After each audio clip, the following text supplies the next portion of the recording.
I'm the director of the Bannan Forum and the Ignatian Formation Team in the Ignatian Center for Jesuit Education. I'd like to welcome you all to our event tonight, Black, Brown, and Bold, Finding Home, Crafting Identity, and Building Community in South Los Angeles with Dr. Manuel. This event is co-organized by the Global Migration Studies Program and the Bannan Forum and Ignatian Center, and it's co-sponsored by the Department of Sociology, the Department of Ethnic Studies, and the Office of Multicultural Learning. Before we begin, we should pause to acknowledge that Santa Clara University sits on the land of the Ohlone and Muwekma Ohlone people, who trace their ancestry through the mission Dolores, Santa Clara, and San Jose. We remember their connection to this region and give thanks for the opportunity to live, work, learn, and pray on their traditional homeland. Let us take a moment of silence to pay respect to their elders and to all Ohlone people, past and present.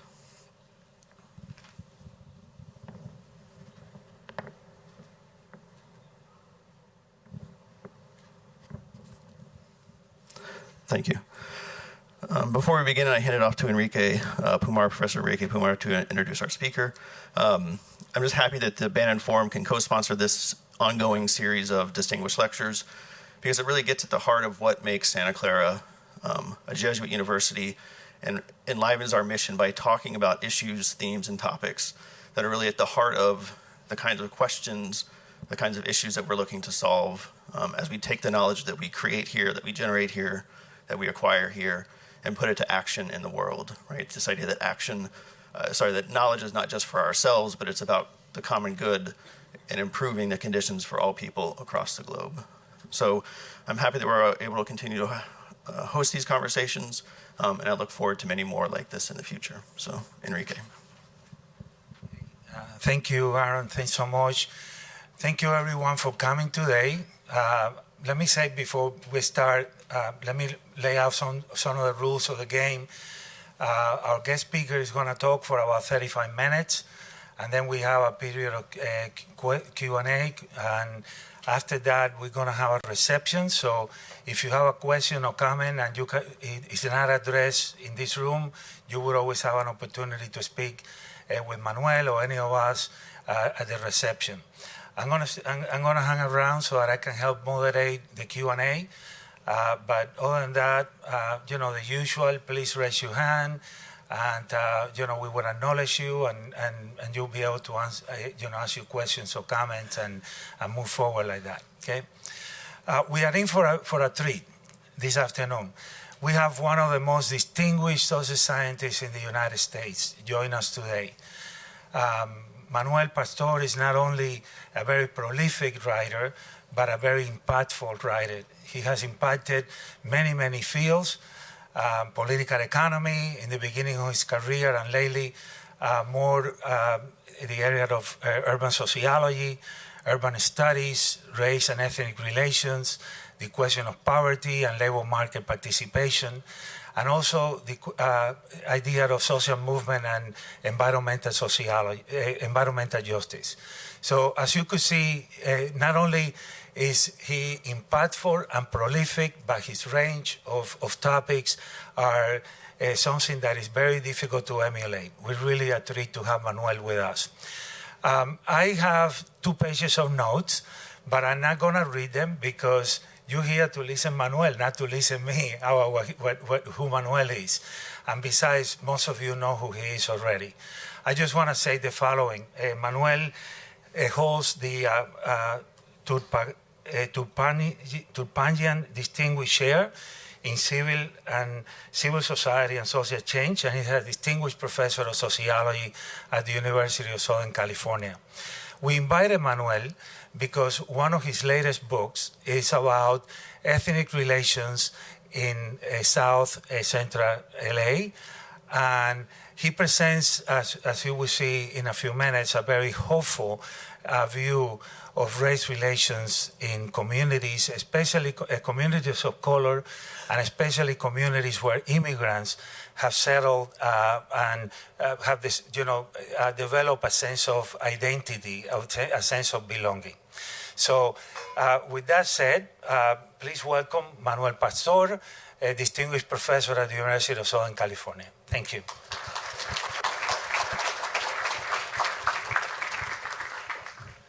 Thank you. I'll go ahead and use this mic since it's for sure working. So really glad to be with you today. Didn't realize that Broncos could be such a welcoming group. Normally when we think of Broncos, we get a little scared that we might be pushed away. So I'm going to talk a little bit about this book and this project, which led to a book called South Central Dreams. I think that is the next slide. No, but I'll get to that in a minute. But before I do, I always like to let people know while I'm speaking, if my voice tires out or sounds a little bit strained, it's not because I'm so emotional being at Santa Clara University, although who wouldn't be emotional being with you? It's that I have a voice condition that's called spasmodic dysphonia, spasms around the voice box. If you've been following the presidential campaign, that's the voice condition that Robert Kennedy Jr. has. If you listen to his voice, it's very scratchy. If this was not treated, I would sound like him. I would not be as delusional as he is, but my voice would sound like him. And it is treated, this is true, once a month with Botox, which is how we treat everything in Los Angeles. So it definitely works for us. So I want to talk a little bit about the roots of this project, because the roots of this project are actually as interesting maybe as the project itself. There has been a big demographic change in South Los Angeles, a place that in 1970 was about 80% African American, and about half of all black Angelenos, black people in the county, lived in South LA. That place is now more than 2/3 Latino, and only about a quarter of black Angelenos live in South Los Angeles. So massive demographic transformation. And when it first started to occur, basically a lot of journalists and academics rushed to do analyses of it.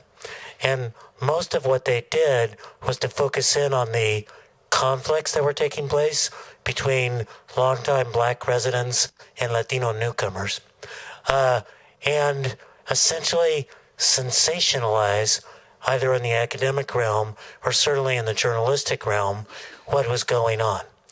And in the era when Latinos first moved in large numbers, which is really the 1980s, there were indeed conflicts, but very few researchers came back 20 or 30 years later to ask what had happened since. And we got asked by residents and community groups to try to document that history, to tell what had emerged in South LA around black-brown community organizing, and to tell the story of Latinos settling in without it being a Latino triumphalist story. That is, Latino numbers are now bigger. Because of that, Latinos should have power. What does it mean instead to talk about sharing power and recognizing the history of the area? So most projects in the academy come out of seminars. This project came out of community meetings like the one that you're seeing here. And it actually resulted in this book, South Central Dreams, which is unusual among academic books for several different reasons. First, if you get the book, and you should buy it, you should send me royalty checks, etc. But also, it's unusual because even though it's got two authors, we credit all of the graduate students who worked with us and gave them authorship on the chapters. The second thing that's unusual about this book is that it actually came with its own rap video. And if you go to the website southcentraldreams.org, you will find that rap video. That's an unusual accomplishment for an academic book. It's wonderful. The only thing that's frustrating about it is that the rap artist says in 1 minute and 45 seconds what it took us 320 pages to say. So, a little bit crisper than us. Now, in terms of the academic debates that the book tackles, and that turns out to be important later on, within immigration theory, there's a whole sort of discussion around assimilation. Usually, what the assimilation theory means is an assimilation to whiteness. That is, to becoming more like what the old conception of America is. And it's often viewed that if people assimilate to blackness, it's called segmented assimilation, assimilation to an underclass, and it's meant to be something that's going to result in lower socioeconomic chances. But the interesting phenomenon in South LA is an assimilation to blackness as a political identity and as a understanding of the terrain of struggle. So that'll come out a little bit more. Second big theory in immigration studies is about transnationalism. And that's about how people retain their ties to home country and value transnational organizing. Turns out there's very little of that in South LA. There's some of it, but there's very little about it, and there's a lot more settling in to people's homes and roots in new roots in South LA. The third big theory, which Cecilia Menjivar, I'm sure, talked about when she was here, liminal legality. That is, how people who are caught between being legal in the country and not legal in the country, issues of status, wind up negotiating that identity. Well, what's fascinating to us, and it'll come up a little bit more, South LA has a higher share of Latino adults who are undocumented than East LA. Was that shock at the fact? I hope it was. But it turns out that when you interview people in South LA, there's very little discussion themselves about their status. And very little sense that their lack of legal status is really the fundamental thing driving their identity. So this basically says, in a nutshell, that the three main theories around immigrants don't really fit this case. And so the theory we wound up picking up on, too, really, is a theory about homemaking, how people sink roots and create a new home. And then another theory around race relations, which is called relational racial formation. Most of the time when people think about race in the United States, it's very white-centric. They're thinking about what's the relationship to white people. Until recently, it's very hard to find white people in South LA. So while people, in a larger sense, are navigating their relationship to white supremacy and white power, there's very few white people in their lives. So their formation of racial identity is around the relationship of black to brown and brown to black. It is very hard to find a black person in South Los Angeles who has not gone to a quinceañera. It's very hard to find a Latino youngster in South LA who honors the rancheras of their parents but likes hip-hop a whole lot more. That is, their quotidian or daily existence is formed by their relationship to each other. So this is what we tried to do in this book, is to try to understand this very different case and to also argue that we need to think about not a theory of ethnic succession, because in normal traditional assimilationist views, what happens is if a new group moves into a community, it sort of succeeds over the older group and takes over.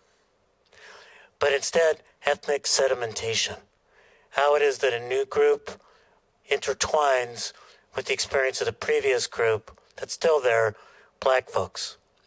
And then how that's led to black-brown organizing in South Los Angeles.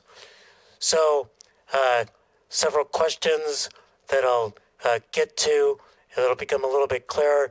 Let me tell you a little bit about the methods that we went through to get this research project done, because Enrique would never forgive me if I didn't talk about methodology and why you should all embrace it as sociologists.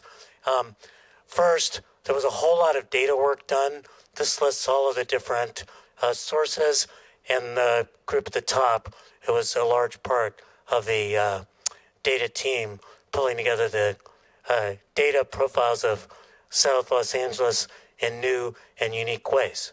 But there was also a very big qualitative portion to it, which consisted of interviews of Latino residents in South LA, interviews of black residents in South LA, and observations in parks and gardens, which were common shared spaces amongst black and brown residents in South LA. One thing that will pop up again that turned out to be very important, we knew it going in, was the difference between first generation arrivals, that is people who came from different countries and moved into South LA, and their kids who grew up in South LA. In a nutshell, the first generation immigrants arrived with anti-black attitudes, colorism, from their native countries. They arrived in a country, the United States, that is not destined to beat the anti-blackness out of you, but rather to reinforce it. And they also arrived in a very difficult time, the 80s and the 90s, when there was rampant gang warfare, lots of policing, and as a result, the tendency of immigrants to shut in and shut out from the world, even more than most immigrants in other parts of Los Angeles. And their kids instead grew up in South LA. They grew up with black friends, black schoolmates, black teammates, black first loves, and as a result, evolved a very different identity. Talk a little bit more about it. The community origins of this book are reflected in a couple of things that are very important to lift up. First, when we did the report that later led to the group, it was debuted not at USC, but at LA Trade Tech, a community college, with community commentators.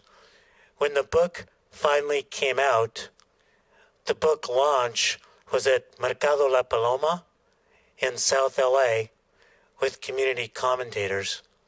And this is only the second time I've talked about it to an academic audience, but it's like the 25th time I've talked about it. Almost every other audience has been a community audience of people in South LA. So community origins, community responsibility, community give back. So let me go through at least one of my favorite parts of the book, the data. So one of the things to realize is that there has been tremendous transformation in South LA. You're going to see it visually in a minute. But what you can see here, left-hand side is the 1980s, decline in the black population, increase in the Latino population, that continued to occur in the 90s, and it continued to occur in the period, the aughts and the teens. So we need to explain two things: the black exodus and the Latino arrival. What did that look like visually? So this is South LA, and one of the things, anybody here from LA? Anybody from South LA? Which part? Carson. So one of the things to realize about South Los Angeles, and by the way, this is not even including Compton, Carson, or things that people think are part of South LA, but South LA, the city, and South LA, the unincorporated county territories, is that it's much bigger than people think. It's about 800,000 people. It's 26 different neighborhoods. It's 58 square miles. And then when you wrap in Compton, Carson, and all the adjoining communities, that's even bigger. So it's actually quite diverse within it, and we'll get to that in a minute. But in 1970, this is what South LA looked like. Here, the darker the track, the higher the percent African American. And you can see that South LA was overwhelmingly black. Now, why? See if there's a pointer here. This area here is Central Avenue, going down to Watts. Central Avenue was the historic heart of South LA. It's where the jazz clubs were. It's where there's always been a black community in South Los Angeles, but the biggest influx came during World War II. During World War II, black folks moved to Los Angeles to work in industries. But Los Angeles was an incredibly redlined and segregated area. And the first place black folks moved to was Little Tokyo, because its residents had been removed by the internment. And as Little Tokyo filled up with black folks, it got renamed Bronzetown. And then the community kind of spilled down Central Avenue. With the Watts riots or rebellion of 1960, this whole area, particularly here, which had a lot of white people, actually, white people began to move away. For example, one community, which I know people don't think about, but that had restrictive deeds that until the late 50s, early 60s prevented black people from moving in, was Compton, which is certainly not thought that way today. But as real estate opened up, people moved to Leimert Park, Crenshaw, all the way through here. So you could see that South LA, 80% African American, and overwhelmingly black in its neighborhoods. This is what it looks like with the most recent census tracts, same scale.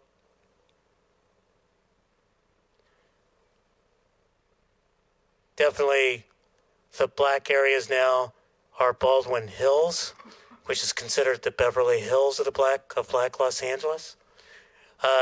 Gramercy Park, kind of the Crenshaw Leimert Park area as well. So not as many black folks. What happened? Why did people leave? First, deindustrialization. A lot of the folks who'd moved into South LA were workers in the industrialized areas immediately adjoining South LA. But as deindustrialization hit the United States, it actually hit black Los Angeles first. So jobs that had been held by black industrial workers began to be shredded by the 1970s. With the loss of employment came the arrival of crack cocaine. With the arrival of crack cocaine came gangs.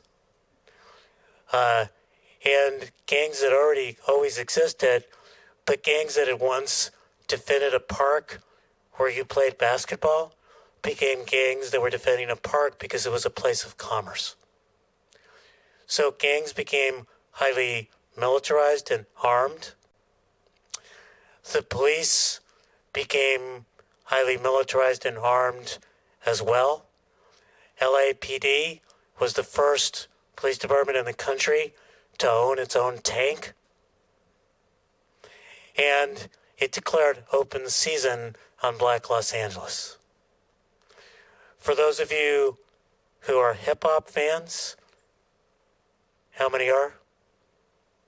Anybody remember Good Kid, Mad City, early cut from Kendrick Lamar, in which the first verse of it, it's all about being caught between the red and the blue, and the first verse of it is him coming home from Bible study and being caught between the Crips and the Bloods who want him to join, and he wants to just walk through the neighborhood and get home.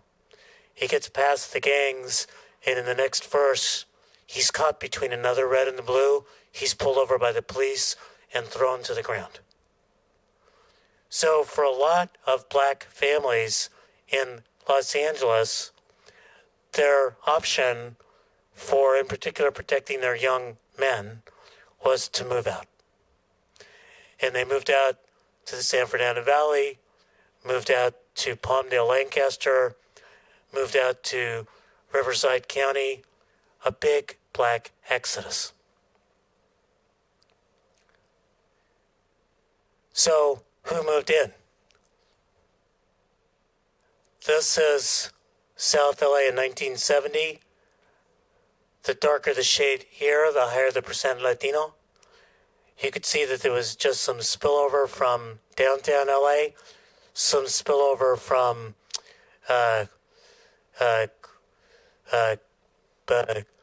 Bell Gardens and those southeast cities. Here's what it looks like in 2020. Overwhelmingly Latino, particularly on the eastern part of South Los Angeles. So, who moved in and why? It's important to realize the 80s were a period of economic crisis for Mexico, so lots of immigration going on from Mexico. Second, civil wars in Central America, in which many families also had men caught between the guerrillas and the army, both recruiting. And so there's a huge exodus from Central America. The two main entry points in Los Angeles traditionally have been East LA and the Pico Union neighborhood, which is north of here up to here. There's only so many immigrants that can fit into those neighborhoods. And people began to look at South Los Angeles. In particular, Central Americans began to move down through here, through the Vermont area. Mexicans moving over in this area. At one point, the high school that is the closest to USC, which is in this area, Manuel Arts, had more Central American students than any high school in the United States. And South LA's got a lot more Central Americans than most neighborhoods in Los Angeles County. So huge communities. And one thing to realize is that demographically, California is America fast forward. If you're looking to the future of the United States, look at California today. And Los Angeles is California on steroids. That is, we turned majority people of color in 1988, a decade before California, and quite a bit of time before the United States does the same thing. But this phenomena of black and Latino community moving in close proximity is something that's happened in the Bay Area as well. This is the Bay Area in 1970. Your black communities, East Palo Alto, Oakland, Richmond, parts of San Francisco. You can see that's completely changed except for Bayview Hunters Point. Certainly changed for East Palo Alto. East Oakland, now much less black. Also Richmond. What happened? This is Latinos, 1970, Bay Area. East Palo Alto, more San Jose, East Oakland, Richmond. In our urban areas in the United States, the two populations in the closest proximity are black and Latino populations.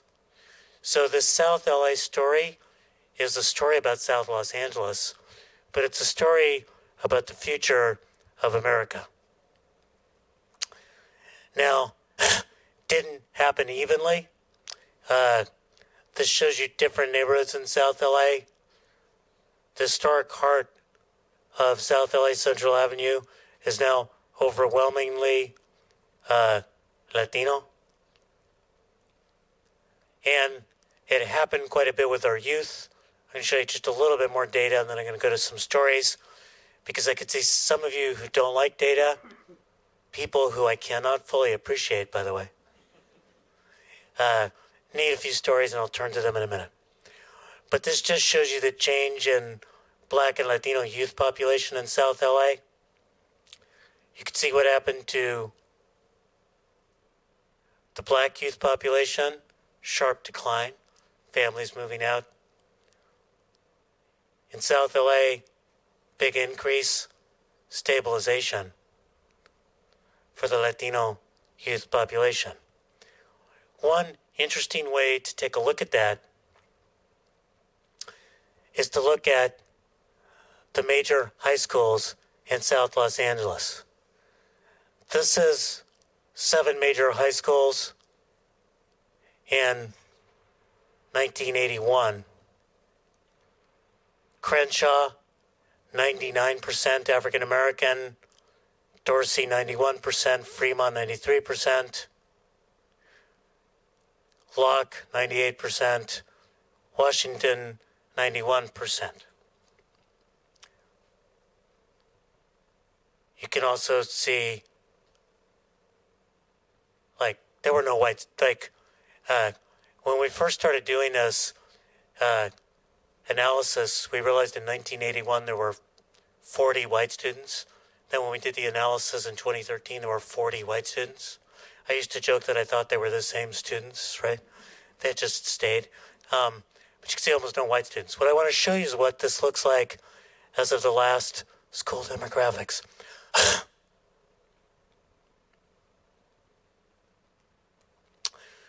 So Dorsey goes from 91% African American to 77% Latino.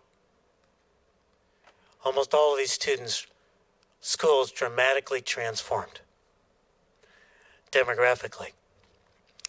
Now, a couple things about this that I think are really important to note. First is, it's this that actually, to some extent, prompted this project. A lot of students from South LA, remarkably, come to USC. Some good pipeline programs, etc. And when I first started teaching at USC, I teach a class in LA. We get to the portion about South LA, and I would say, okay, how many students from South LA? Almost every hand that went up was black. Most recently, when I'm teaching that course, almost every hand that goes up is brown. But what I realized is they're the same students. That is, they have the same pride of place, the same resilience, the same tenacity, and there's something about place identity that is as important as race identity. So that prompted this project, and I want to jump over some of this, except to show you this. This is the share of Latino adults who are undocumented by broad area. More undocumented Latino adults in South LA than in East LA. And there's a neighborhood category that's called public use microdata area. These are the public use microdata areas, or PUMA's broad neighborhoods of Los Angeles. And this is those ranked by the share of Latino adults who are undocumented. Here's what's fascinating. Koreatown, which does have Koreans, but it's actually overwhelmingly Latino, has the highest share of Latino adults who are undocumented. That's kind of the Pico Union area. Echo Park, Van Nuys, people don't think about it, but the whole eastern part of the San Fernando Valley is actually now overwhelmingly Latino. The Valley Girl is now La Muchacha del Valle. She's still at the mall, but there's cumbia in those earbuds. But of all of the neighborhoods in Los Angeles, 1, 2, 3, 4, 5, 6, 7, of the 7 most undocumented neighborhoods, 4 of them are in South LA. So, huge undocumented presence, which was actually being ignored by a lot of Latino public officials and even immigrant rights organizers. They didn't really realize this. But the data bears it out. And there's an interesting side question that I'll say just a few things to close us so we have some time for questions. The side question, and it gets at the complexity of the relationships, is if this many Latino adults are undocumented, why did the question of status not come up in our interviews? Anybody speculate why? Because the police are so anti-black that Latino adults feel like they're probably not going to get picked up. Because the police are so anti-black in their policing. So, very, very interesting. So, couple things. The book has a lot of stories. And essentially, what I want to do quite quickly is just not so much tell all those stories as to make a really interesting point I hinted at before, which is the difference between the first generation immigrant parents who arrived and their kids, some of who were immigrants, but they're like 1.5ers, 1.5ers, people who were immigrants, but they arrived when they were kids and they grew up in South LA. Or they were born in South LA. The first generation immigrants tend to be, have a particular kind of cognitive dissonance. They will express colorism and anti-blackness in the interviews. And then they will talk with great warmth about their black neighbor or black son-in-law. So they'll have this dissonance about being racist in their attitudes, but part of their quotidian life, daily life, has been relationships with black people who open the doors for them. Their kids are super interesting because their kids feel very different than their parents, and they will challenge their parents on their anti-blackness. But they'll also challenge their cousins, etc., who live in other parts of Los Angeles. Stories are great here. We had researchers on this project, and all of the grad student researchers had grown up in South LA because we wanted to have people with our roots there. One of them, Latina, grew up in Watts, talked about walking to elementary school and getting beaten up by the black kids. So she'd experienced that hostility. Then she went to high school in Huntington Park, which is overwhelmingly Latino, and talked about how racist against black people those Latinos were and how uncomfortable she felt. So you've got these Latino young people who feel very much forged in black identity, understanding of black oppression, etc. And one of the things that we do in the book is talk a lot about how that led to a black-brown organizing ethos that's taken place in South LA, where people talk about how to organize based on being from South LA.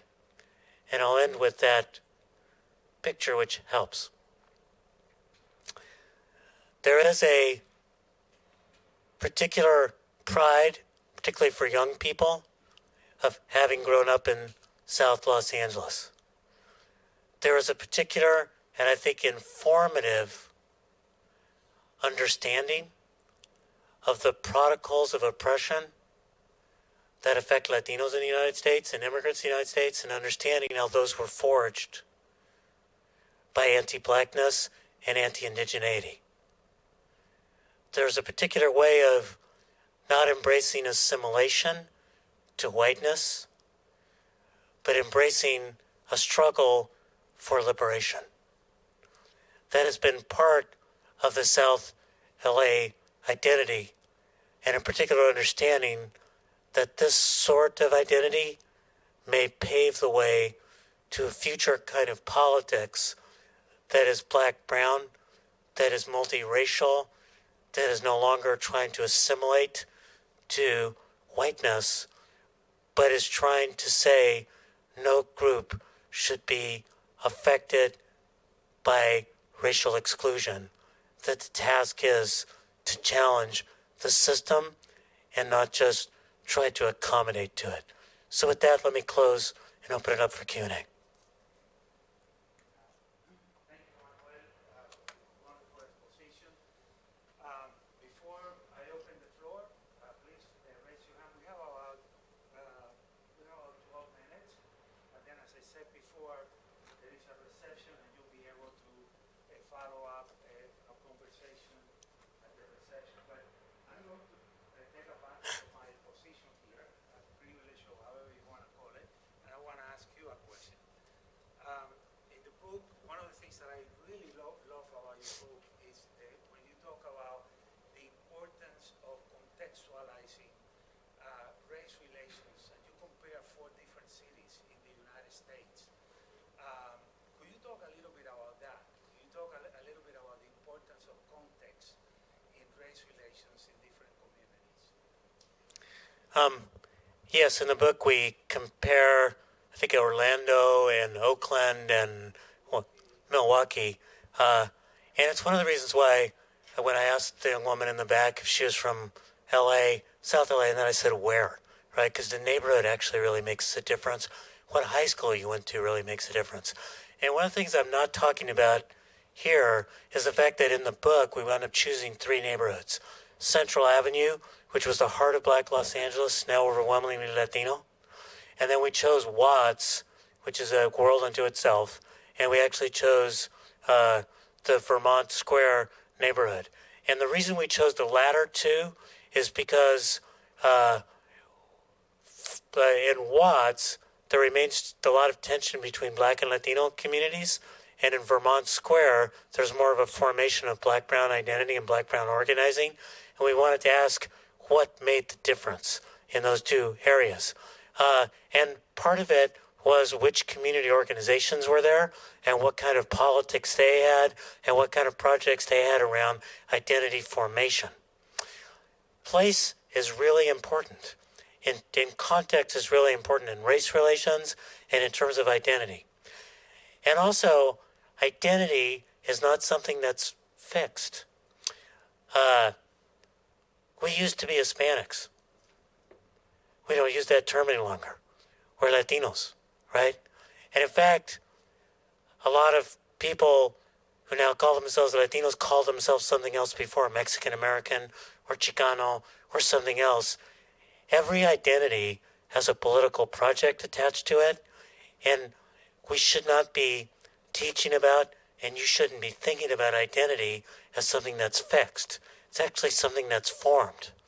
It's a political project, it's a cultural project, it's definitely a contextual project.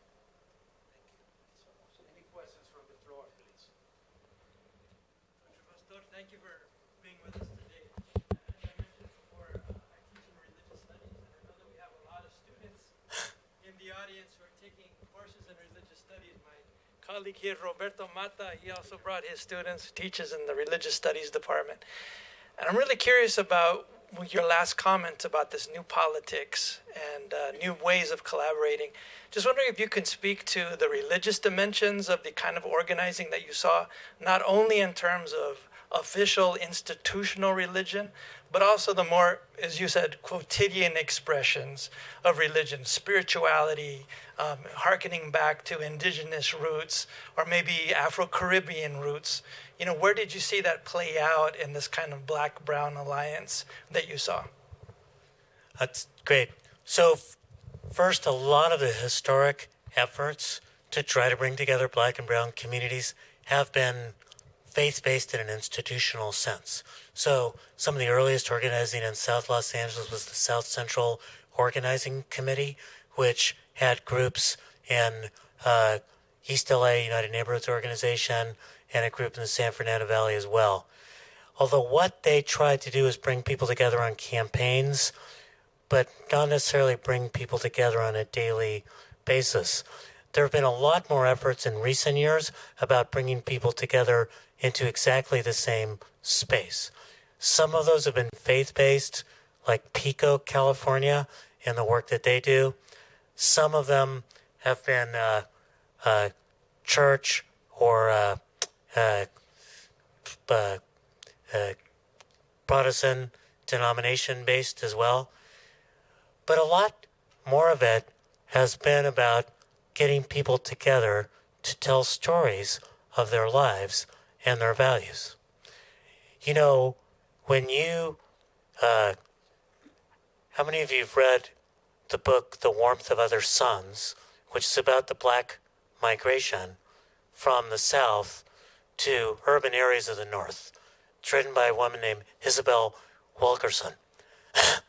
One of the things she does in the book that's really useful to me is about every 40 or 50 pages, she stops and says, well, isn't that a lot like migrants today? So that black people in urban areas can see themselves in the contemporary migration experience as well.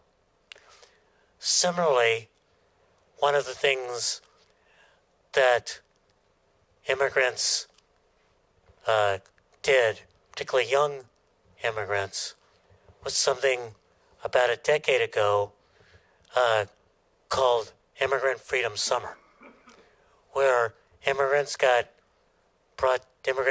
got brought together to go on a ride through the South and to learn about the freedom rides of the civil rights movements, and then to make that part of their deep values understanding of what this struggle is all about. So I think there's a lot of values work that goes on, and it's actually deeply spiritual that doesn't get fully recognized and lifted up. Thank you. Who else? Thank you. I'm actually here in recommendation of Professor Mata as well. We're in his racializing Jesus class, where we talk about the effect race has on Jesus and Christianity and just religion in general. And I was curious your thoughts on how this change in population from a predominantly black population in South LA to majority Latino has impacted kind of the religious landscape of the area, particularly in Christian communities. So First, there's a lot more small Protestant churches than there ever were before. There's also a lot more Zumba classes than there ever were before. It's like the big thing that people do. I think so. One of the things I think is really critical, and it will loop back into your question, is how experiences get racialized. So one of the things that I think has been critical about the development of Latino political consciousness in South LA is the awareness of anti-blackness and the awareness of structural racism. So you begin to realize if you're in South LA that just because it became Latino doesn't mean there's any more investment in the schools. Doesn't mean there's any more investment in job opportunities. That the scars that face that community were etched in place by anti-blackness. And that creates a particular kind of Latino identity. I've always said, Enrique can comment, agree or disagree, that Latinos have a choice between gravitating toward being Italian or gravitating toward being black. Meaning understanding our experience individually and trying to gravitate to whiteness, or understanding the structural conditions that people face and beginning to say, well, part of my identity as a Latino is to struggle against those structural conditions that impede immigrants, impede black people, impede indigenous folks, etc. And so that's a choice. And in particular contextual locations, you can feel like you're escaping. We did a study, had a great title. Where in the world is Juan? And what color does he think he is? And what we were trying to look at was whether or not when you move to suburbs, controlling for everything else, do you think you're whiter as a Latino? Turns out you do. We also found out something really interesting. What most people think is that the longer you're in the United States, the more white you're going to think you are. Turns out, in a multivariate regression, controlling for the other factors that affect how you answer the census about race, the longer you're in the United States, the less white you think you are. There's something about being in the U.S. that just beats the whiteness right out of you, right? That makes you aware of discrimination.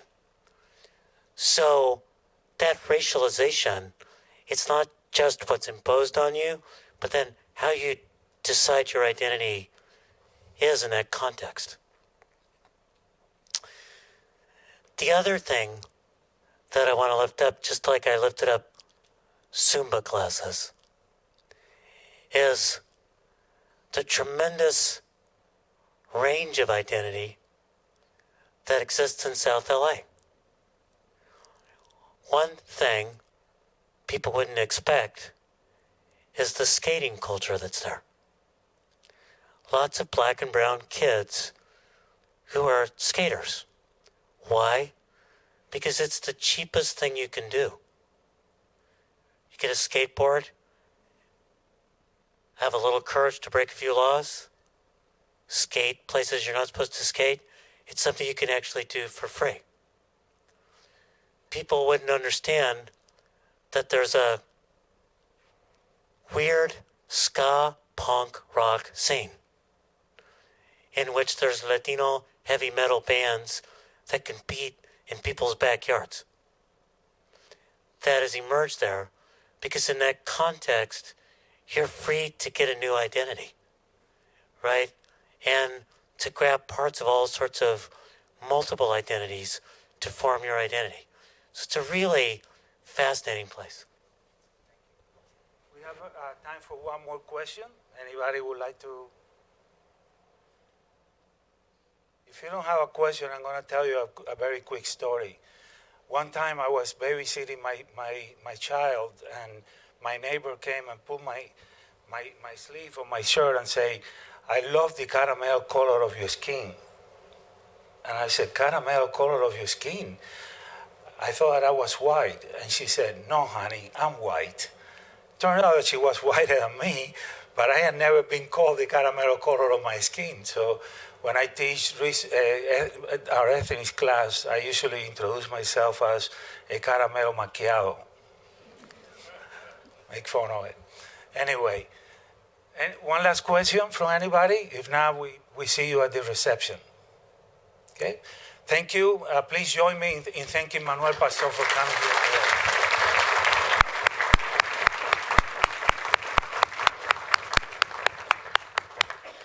So much.